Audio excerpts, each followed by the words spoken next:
Господа, КамАЗ на 1000 лошадиных сил, Бентли на гусеницах, до чего мы с вами только не тестировали. Остались, пожалуй, только настоящие танки. Хотя для этого же есть World of Tanks. Просто загляни в ангар, подбери себе машину по вкусу, а потом отправляйся давить, бомбить и крушить врага на полях танковых сражений. Быстрый и удобный матчмейкинг позволит вам сходу ворваться в самое пекло, а сбалансированный геймплей уважает не только быстрые решения, но и продуманную тактику. Атаковать в лоб или обойти с фланга, рубиться на передовой или выцепить на расстоянии, ты сам выбираешь, как играть в танки. Но танки — это не только стремительный экшен и проверенный временем геймплей. Здесь тебя ждут просторные живописные карты, роскошная современная графика, атмосферное звучание, свыше 500 моделей наикрутейшей бронетехники. И само собой особые кайфы от меня. Те, кто прямо сейчас скачают World of Tanks именно по моим ссылочкам в описании, сразу получат бонусы. Это 7 дней премиум аккаунта, бодренький танчик Т2ЛТ и 400 тысяч кредитов на любые нужды.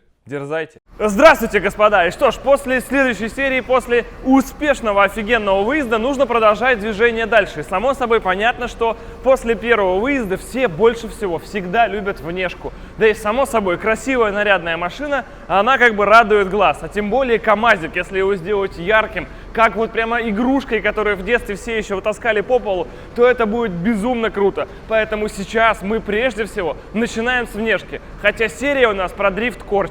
То есть КамАЗ, дрифт, корч. Но, естественно, как делать? Погоди, вот сейчас надо. Дрифтеры, они же как построить дрифт-корч? Там же все просто, да? Что-то там заварил диф, немножко стеклопластика, какие-то наклейки, там масло, свечи, вот это все нафигачить.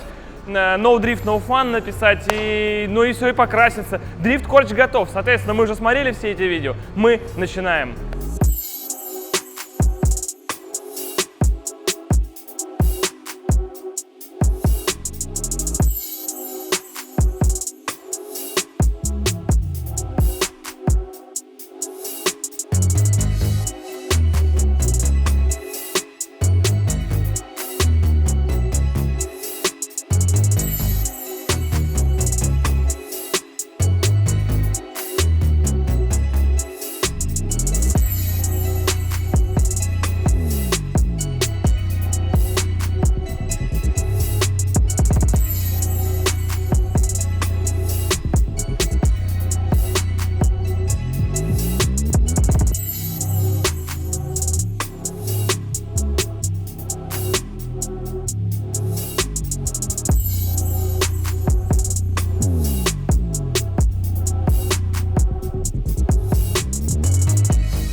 Но самое главное, что помимо того, что обычно красят у грузовиков, это кабину, как я уже объяснил, способом, когда от собственного ресивера берут воздух, и вот краскопульт самый дешевый, ну, как правило, может быть, даже не самый дешевый, но не суть.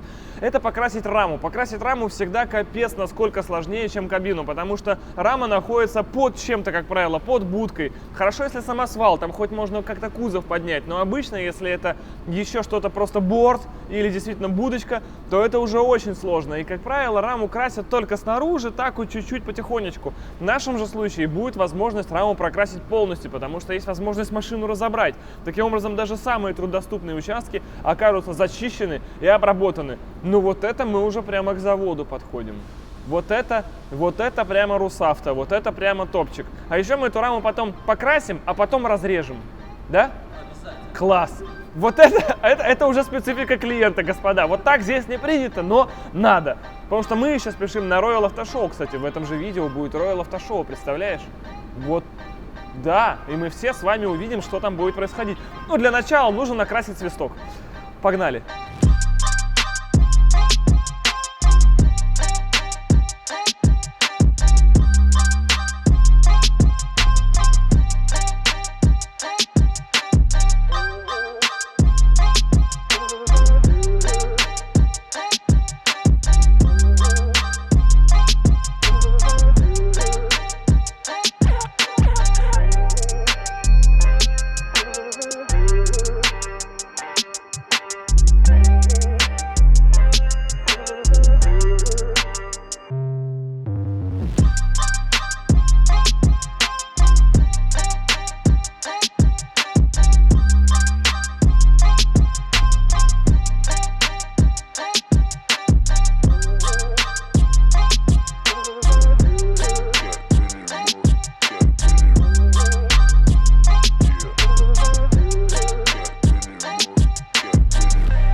По-моему, платформа готова, мне кажется. Смотри, даже шасси есть. Даже шасси. Все, значит, сейчас нужно что еще? 5 саморезов и скотч. Ну, чтобы по краю сделать, по краю, вернее, да, вот скотч цветной желательно. И все, погоди, вот сейчас мы для кадра исключительно это все постанова. Значит, делаем вот так. Здесь мы делаем вот так. И штангенциркуль, это даже, дамы, простите, не стоит. Ну, такое бывает иногда в жару. Вот. Да, ну, короче, вот так положим. И все, получается, в итоге мы сейчас с вами наблюдаем некий зародыш платформы эвакуатора для КАМАЗа, потому что КАМАЗ, по крайней мере в этой серии, повезет на Royal Auto Show Bentley в качестве эвакуатора. А значит, сейчас начинается вот с такого простого всего именно сама платформа для эвакуатора, которая через, получается, 2-3 дня уже будет вставать на уже покрашенный КАМАЗ, на котором уже тогда начнут резать его раму. Боже мой. Короче, сегодня понедельник, в пятницу утром машина должна быть на выставке. Аминь.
Ну и как обычно, КАМАЗик хоть с виду был такой блестящий на видео, если снимать в 144p, но по факту работы оказывается само собой гора. И это не то, что, как обычно, знаете, делают на грузовиках, то есть накачивают воздуха в ресиверы, покупают пистолет в магазине строителей где-то там, от собственных же ресиверов, ну еще берут воздух, в баночку набирают какой-то эмали и просто сверху по уже существующей краске покрашиваются. Это абсолютно нормальная технология для любого КАМАЗа, потому что, как говорится, танки не моют, их красят. В нашем же случае оказывается целая полноценная прям малярка со шкурками, с помещением, с красочной камерой, в которую влезет целый КАМАЗ, с кучей людей и так далее. И само собой КАМАЗик, естественно, под этим всем слоем, еще слоем, еще слоем и еще слоем краски оказался уже не в идеале. И мы не говорим вам, что это будет восстановление прямо в завод, потому что про концепция самого КАМАЗа это все-таки рабочая машина, поэтому рабочая машина хоть и будет краситься качественно, со всеми необходимыми излюбонами, но это не будет прямо супер идеал, или будет? Будет супер идеал? Да серьезно? Да не окупится никогда. Я столько щебня не навожу. То есть ты хочешь сказать, что у нас какой-то нелогичный... Ну как, на сезон? Единый стандарт. Да. Короче, наверное, будет это единственный КАМАЗ в мире, который вот таким образом красится. У вас красится вообще вот так КАМАЗы когда-нибудь? Да, но это только если после ДТП. Да. Ну, а вот так, чтобы... То есть и такое бывает? Да. Страшные вещи. И здесь мы проиграли. Но все равно мы действуем. КАМАЗ будет красивым.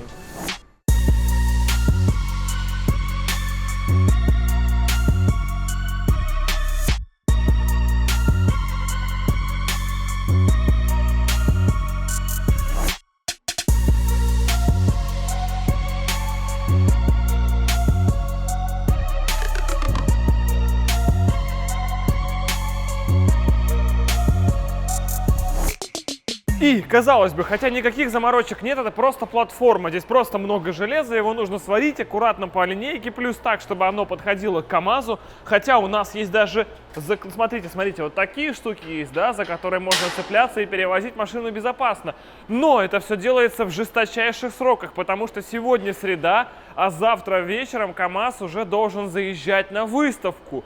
КамАЗ должен заезжать на выставку покрашенным. КамАЗ должен заезжать на выставку с покрашенной и удлиненной, наверное, даже рамой завтра вечером. А КамАЗик тем временем его раскидало. То есть просто, смотрите, морда отдельная. Кстати, она новая. Потому что та стоит на улице, она была ржавая, ее было не спасти. Двери отдельно, хотя и родные. Заваренные, зашпаклеванные, загрунтованные обе. Теперь они такие гладкие, блин, не хочу трогать, то мало ли тут жир что-то от руки останется, потом краска не ляжет. Короче, абзац. Сама кабина, естественно, была полностью зашкурена, зачищена, как вы только что видели. Заново зашпаклевана, загрунтована. И все это происходит в режиме 24 часа, потому что уже завтра КамАЗ в новом дерзком цвете поедет на выставку. Уже с платформой эвакуатора, уже с Бентли. И в новом цвете, что самое главное, по цвету у нас с Вадимом не было какой-то одной определенности. Я хотел одно, он хотел другое, поэтому красим сейчас в секретный вот такой цвет, как вы увидите. А вы уже сами решаете, оставить его такие, как есть, или менять. В любом случае, мы потом сможем все переделать, это уже учтено, если вам не понравится, и сделать его каким угодно, хоть под камуфляж. Все остается на ваше решение, по сути, потому что мы определиться толком так и не можем. Все вот это вот то, не то. В общем, остается, реально, до заезда на выставку остаются сутки и 30 часов. 30 часов, чтобы эта машина в идеале стояла на выставке.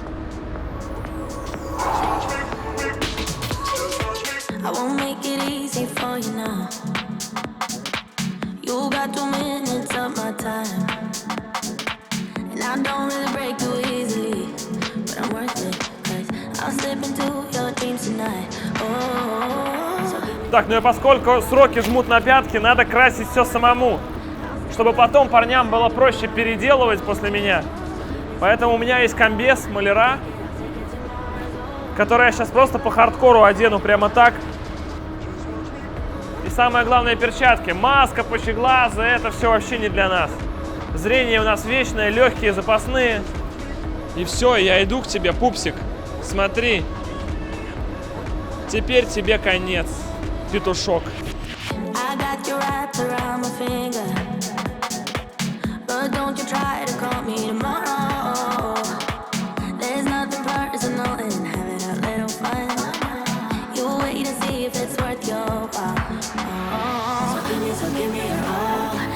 I'll take it to Mars, oh, I'll stick like glue inside your mind. Just watch me. Give me your all. I'll take it to Mars, oh, I'll stick like glue inside your mind. Just watch me.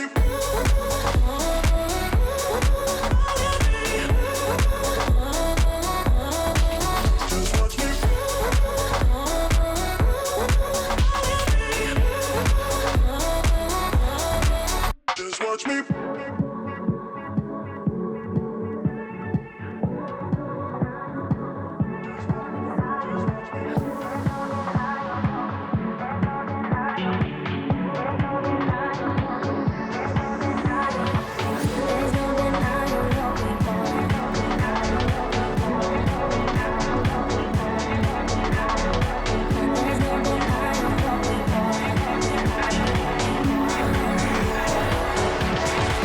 Just watch me.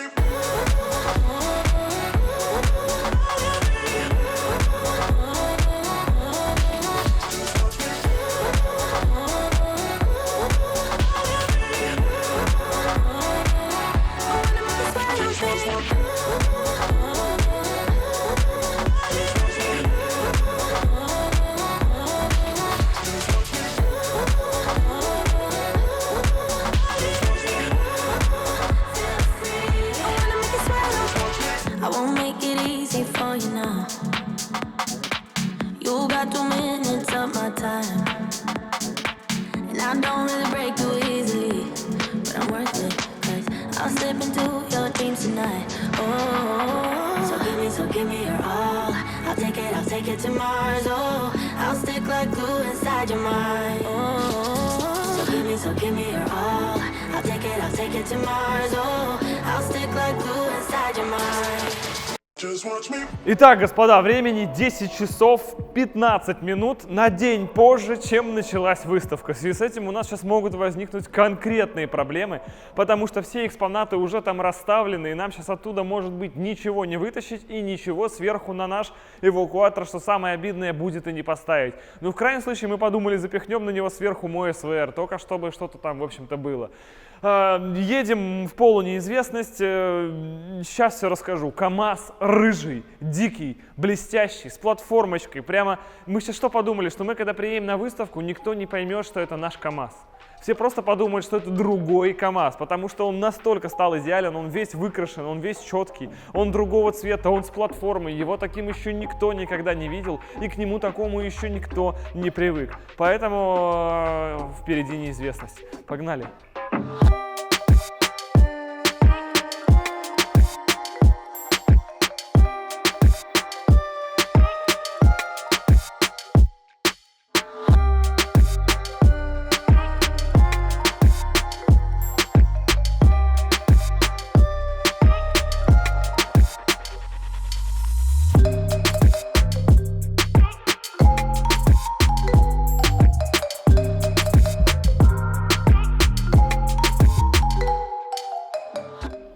То есть мой план, смотри какой. Проехать вперед, чуть подразвернуться, назад, потом снова чуть развернуться вперед, снова назад, и вот так, короче.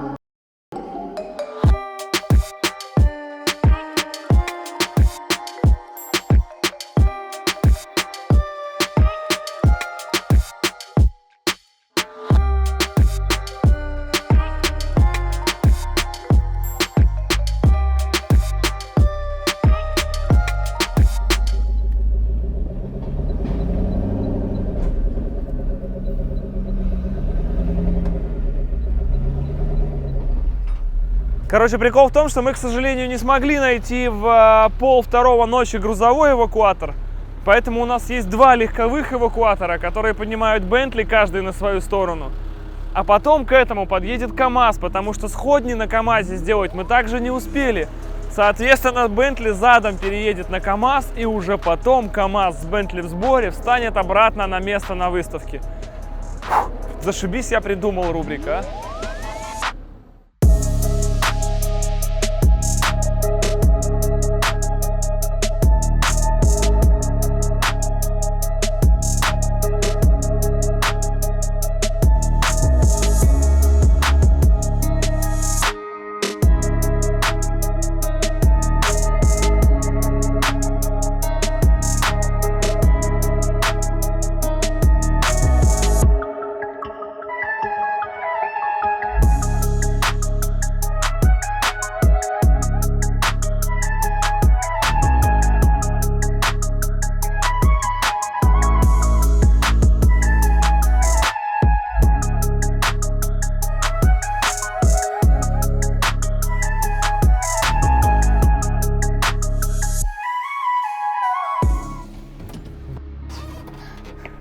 «12 лет в грузоперевозках» — это вам не хрен собачий. Вот это прямо, понимаешь, вот чуть-чуть баннер бы повыше теперь. На фотках, чтобы он не, чистая фотка была без него. Зачем? Нормально с ним фотка. Людям нахер не нужен баннер, им нужен Бентли. Какие люди и как они. Идеально, конечно же. Не, ему бы, конечно, вот это все вот раздвинуть и просто вот его оставить, и больше ничего. Все, блядь.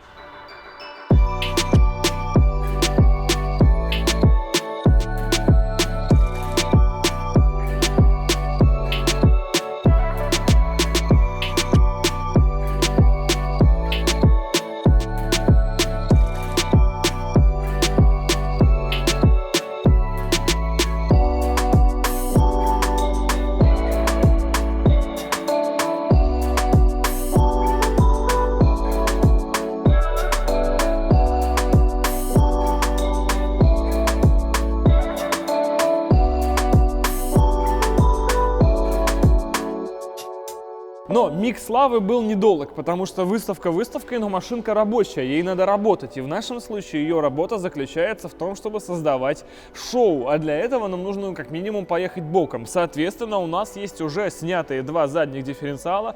Их, конечно, еще придется половинить и вставлять в них блокировку типа электрод. Короче, мы реально заварим 2 этих задних моста.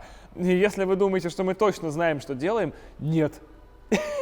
Поэтому опять нас ожидает полигон испытательный, опять эвакуатор, на который машина уедет, потому что все-таки сзади 2 моста, по 4 колеса на каждом. Есть вероятность, что если когда мы заварим оба дифференциала, машина физически не сможет повернуть. Вот это будет вообще тупо кек, прикинь. Заварили мосты, выезжаем значит, с бокса, пытаемся вывернуть, а машина едет только по рельсам вперед-назад.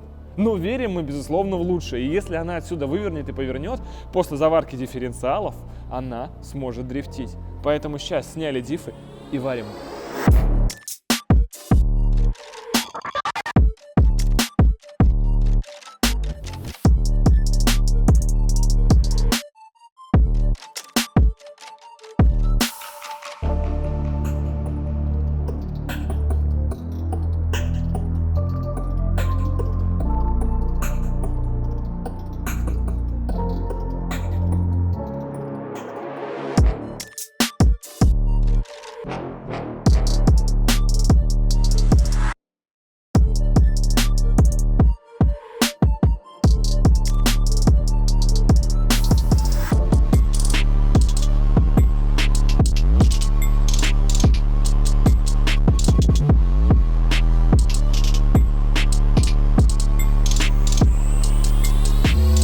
Далее нужно было разобраться с фитухой, потому что машина неправильно сидела, но на самом деле еще с первого выезда была фишка, про которую мы вам не рассказывали.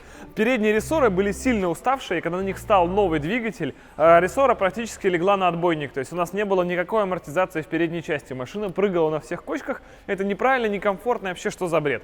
Поэтому сейчас просто поставили штатные камазовские рессоры вперед, они новые, поэтому машина привстала на 10 сантиметров.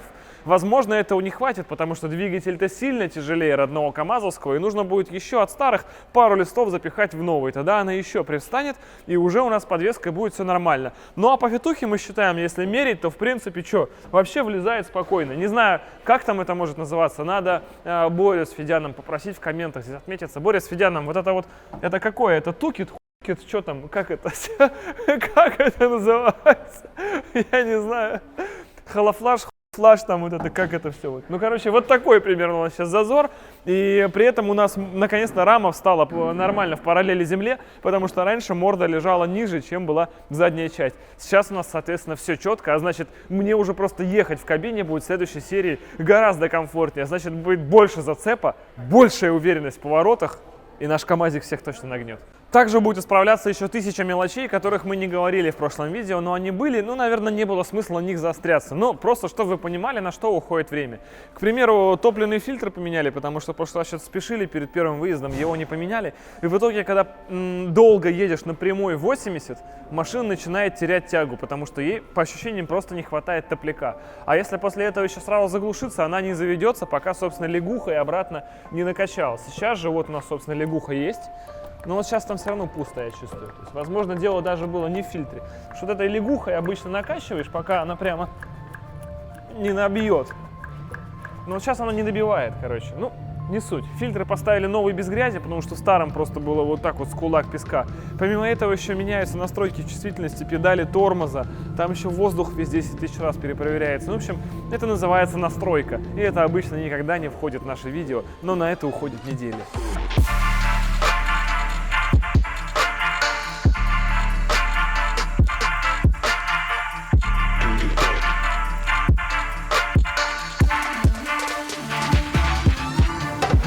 Итак, особенностью проекта является то, что Русавто работает иногда в режиме 24 часа. А нам нужно хотя бы 6 часов в сутки, но поспать. Поэтому за эти 6 часов, что мы спим, они обычно все делают, и мы приезжаем, машина уже стоит на парковке. Поэтому мы искренне извиняемся перед вами, если что-то не вошло в кадр, ну, потому что невозможно нам столько снимать, сколько в Русавто работают люди. Каторжные условия труда. Нет, смены. Вот в чем секрет. Я понял. У них есть смены. Нас хотя тоже не один, но у их сильно больше, ребята. Они превосходят нас количеством и умелостью рук. Поэтому здесь уже все готово. Там даже одеты новые чехлы на сиденье. Вы не представляете, какой там объем работ. Доделаны куча мелочей, кроме, кстати, хода рычага. Он еще все так же люфтит, но в конце концов у нас и не последняя серия. И все, что нам сейчас остается, это понять, был ли смысл заваривать дифференциалы. С передаточным числом и еще много-много-много чем мы уже будем бороться в следующей серии. А сейчас все, что нам нужно понять, это возможно ли в принципе дрифтить как-то на КамАЗе. Потому что мощность у нас уже есть, заблокированные даже межколесные дифференциалы у нас уже есть, заблокированный межосевой дифференциал задней телеги у нас уже есть, облегченная задняя часть у нас есть, тяжелая морда тяжелее, чем у стокового КамАЗа есть, у нас все есть. Если сейчас он не поедет боком, ему не поможет вообще ничего. Традиционно в качестве испытаний мы используем площадку культуры заноса, ребята, которые нас терпят уже который раз, который позволяет нам здесь барагозить. Соответственно, что мы имеем? Бетонный забор там и Range Rover там. Значит, держаться надо, а забор-то не бетонный, на свистел, это профлист. Ну, за ним лес, а елка мой друг. Значит, надо держаться ближе туда и попробовать все-таки сорвать задний мост. Посоху сейчас пробовали, как вы только что видели, не получилось, но теперь нам залили площадку, это вообще супер опция, конечно, это вот прямо космос. И если по мокрому он сорвет, значит в любую непогоду мы что, раздаем на парковке гипермаркета. Пока мост, вернее два, не отлетят в овощной отдел. Пробуем. Прямо очень интересно. Даже если еще ручник отпустить, наверное, будет гораздо интереснее. Вот твои предположения в процентах. Все пойдет. Пойдет? 80%, 90%. Давай. Сейчас колеса хоть намочим.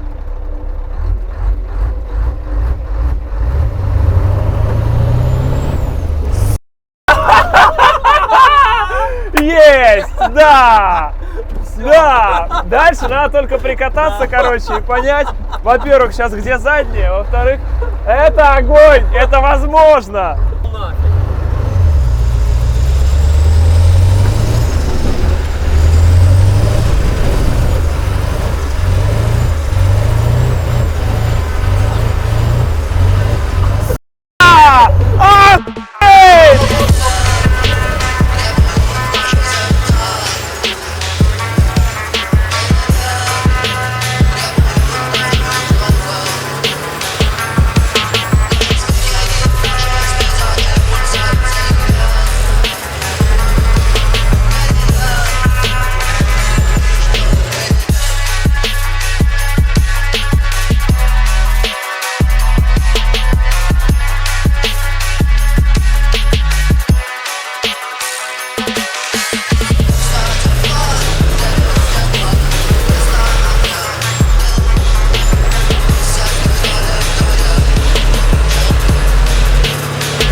Это возможно! Это возможно! Блин. КамАЗ дрифтит! Жесткое дерьмо. Я не знаю, как выглядит со стороны, но изнутри это просто такой такой, блин. Просто охренеть. Я не знаю, как это выглядит со стороны, но изнутри это пиздец. При этом ты держишь на отсечке 2500, там, бля, рулем вот так вот тачку. Очень красиво выглядит. Но медленно, конечно, при этом. Но... ну это... Ну это КамАЗ, да, как бы, он едет боком. Судя по твоему объективу, что-то там было однозначно, да? Парный дрифт на КамАЗе. С человеком, который, ну там умеет дрифтить, а здесь абсолютно нет. Я не знаю, на что рассчитывают ребята. Они сказали не думать про то, что еще здесь есть они. Я абсолютно не представляю, как это может получиться.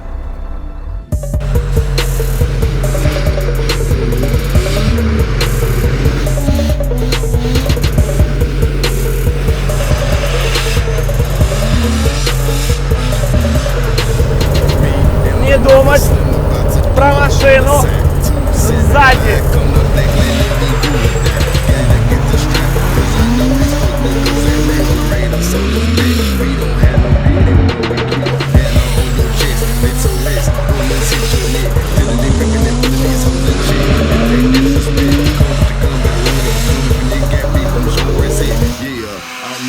That nigga being all black, slim, hit me up, Teddy down to do a shooting. Now we up in Nashville, I just got him down from Houston. Now I got me niggas we see.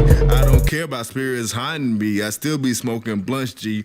Steadily ready to rip on you fools that's talking down. Watch them cowards hit the ground when they hear that chopper sound. And it's Raider Clan, ho. Going hard on all these haters. Made me shoot first, ask questions later. Trick, come and meet your mate. Во всем этом успехе, господа, меня смущает только одно, потому что не может быть настолько успешная серия. Конечно, слава богу, я испачканный, я сегодня не могу поехать снимать дальше никуда, потому что это делает стеклоподъемник двери. Механически он почему-то упирается в колено, резинка ее чернит, а вот это руль. Таким образом, вы, естественно, камазиста легко вытащить просто из любой толпы, просто смотря, где он испачкан. Вадим у нас, собственно, сейчас присутствует такой же маркировки. Вот, давай докажем, выходи. Вот, собственно, кто ездил на КамАЗе, а? Кто ездил на КамАЗе? Кто ездил на КамАЗе? Да, тебя сразу видно. В остальном же у нас получается невероятный успех. И если вы спросите, почему мы испортили мосты, потому что мосты будут другие. Да, обязательно будут другие. Он уже во всем договорился. В общем, есть и у Вадима и на этот случай есть некий рецепт выхода из ситуации, потому что мосты будут другие настолько, насколько вы даже не представляете. Не, мы же не можем сказать сразу, что даже передний мост будет другой. Мне кажется, начну подозревать. А может и нет. Мосты будут другие все Вообще. 3. Полностью. И при этом, естественно, они станут скоростными с нужными передаточными числами. И тогда за нами не угонится даже культура заноса. Потому что это будут уже совсем другие площадки. Хотя, как знать, мы сможем еще приехать и сюда, уже на принудительных нормальных блокировках, и попробовать все-таки еще раз раздать, плюс все-таки, может быть, увеличится мощность, и будут нужные передаточные числа. Боже мой, как много еще всего впереди. А сейчас еще раз огромное спасибо культуре замеса за то, что сделали сегодня нам шоу. На самом деле, рисковали собственными жизнями. И я считаю, что нельзя было плотнее держать. Если кто-то скажет, что можно было потрогать колесо у КамАЗа, попробуйте приехать ко мне и попробовать колесо от КамАЗа потрогать. И это будет последнее, что вы потрогаете в своей жизни, потому что я не дрифтер, я не умею, вас просто намотает на мои полуоси, я буду еще в этом виноват. Так что я считаю, что все было просто идеально. Спасибо вам огромное, что смотрели это видео. Спасибо также Русавту и Вадиму за то, что всегда находятся рецепты самых безвыходных ситуаций. Огромное вам всем удачи, до следующей серии и пока. Все, и нам на поклон. Все, да. Культура замеса. Культура замеса, да.